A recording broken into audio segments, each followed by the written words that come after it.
Amy Cusack, a castaway from Survivor Vanuatu in Survivor terms, is the quintessential great antagonist in Survivor. Although not my personal favorite, Amy's character was perfectly sculpted to fit the role of villain in Survivor Vanuatu and is what formed the season's themes and main storylines.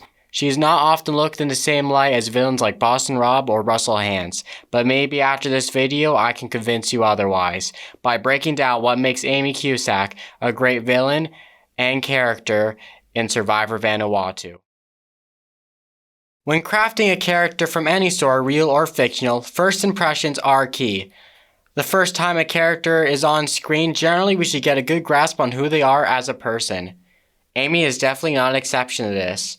When the castaways meet with the native tribe of Vanuatu and are split up men versus women, it becomes very clear that the culture heavily favors the men. I'm not used to being put second behind a man. You have to give full props to the Survivor production team for starting the season like this. It really sets up the theme of men versus women while connecting it back to Vanuatu. And you can tell Survivor production was betting on getting a reaction just like the one Amy had. Amy's first confessional of the show, in just a few sentences, sets up her motivation to have all the women in the finale dominating the men in the game. This motivation will definitely make the audience empathetic with Amy as a character, and women can definitely relate to her cause, and are probably even rooting for her in this moment. A villain's plan must make sense and line up with their motivation. The audience must think that the villain's plan could actually work and make sense in the real world or in the world in which the villain lives. At the women's camp, there is a clear divide of people slacking off and people working hard. Even though Amy says she likes the working side more, it is clear she's in a spot of avoiding drama and can jive with both factions. This will help Amy unify the tribe. Amy seems to get along with all the women and is the shoulder to cry on for all of them. This way, Amy gets a huge say in who goes out every tribal council without making any of her fellow castmates mad at her. She even lies to Eliza to get majority in the tribe to protect Twyla, who is causing the majority of the fights at camp and keeping the target farther off Amy's back.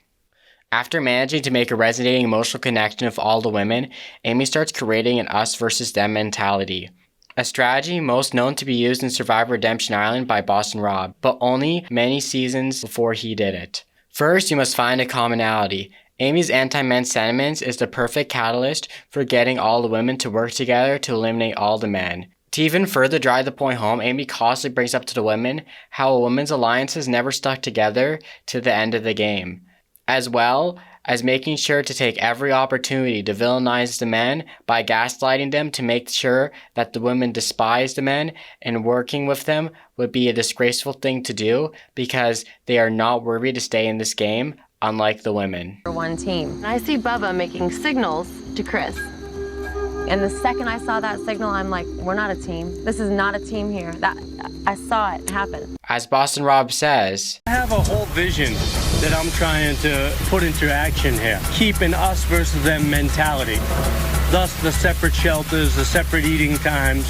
I want my group to hate Zapatera. Every villain needs villainous acts or they're not really a villain, are they?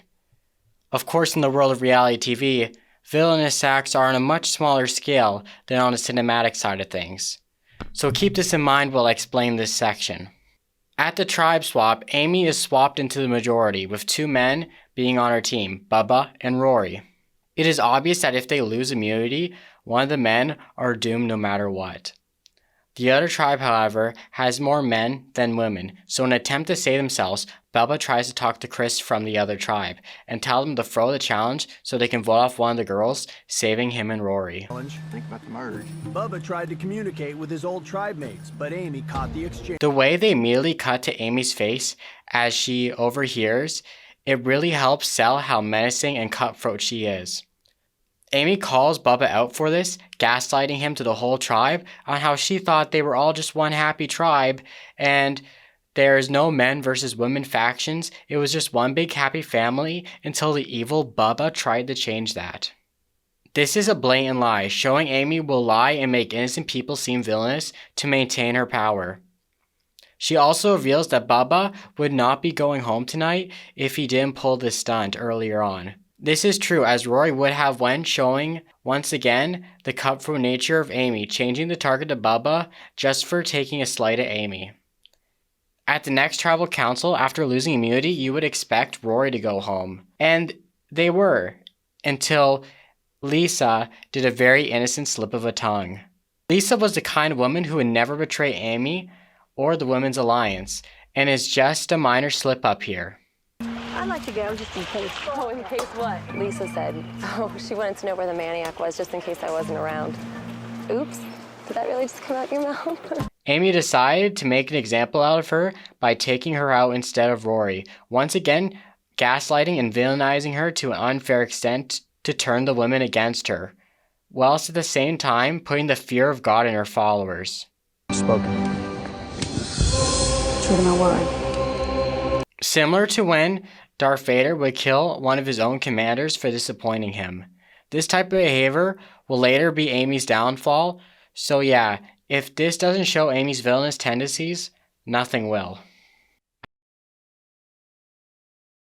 At the final 11, Rory is happy because he thought Lisa going last vote means he has been accepted into the new tribe. Amy lets him know he is screwed no matter what happens, and the Women's Alliance is real, and all the men will be crushed.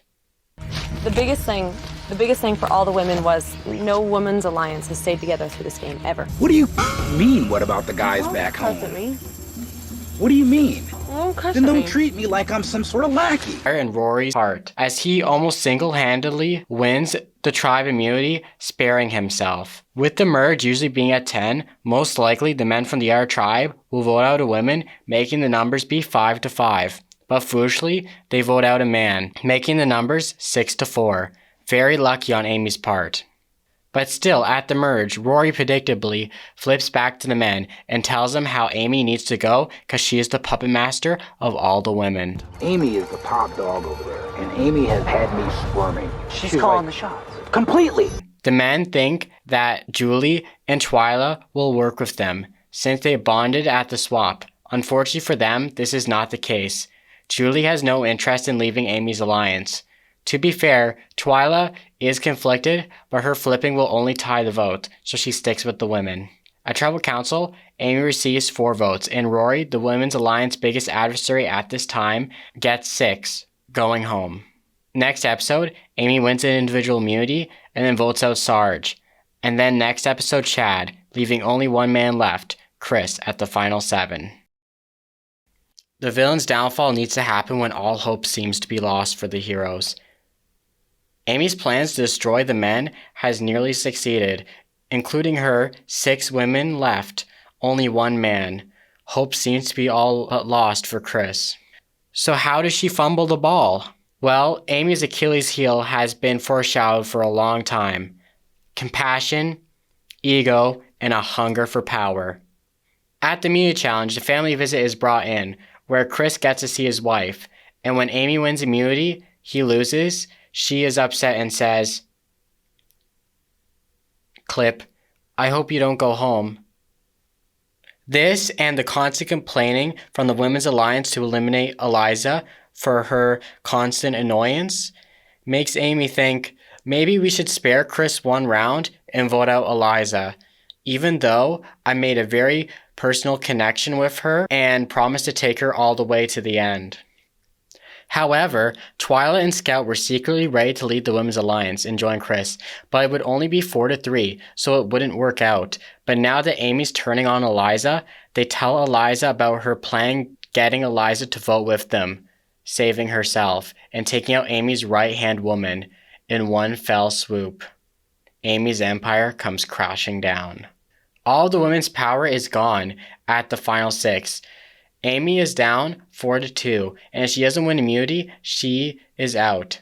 Amy villainizes Eliza and plays the victim card. Even though Amy tried to take her out and Eliza acted in self-defense, seeing Amy fall so far from glory and pathetically grovel at the feet of her victors to spare her is fitting end for the Ice Queen as she loses immunity and gets voted out 4-2.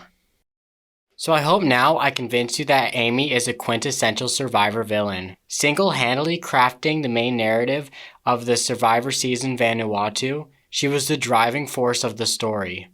Amy was a mental and physical powerhouse with the ability to control the women to almost a cult-like level.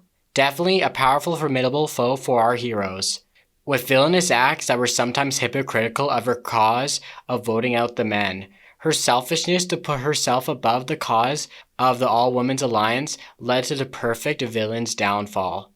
In the end, the audience found her motivations understandable and for some rootable, but her methods of executing it was what made her a villain. This made the audience root for her downfall while still having the motivation that made sense and was relatable for the audience, making her a villain you love to hate.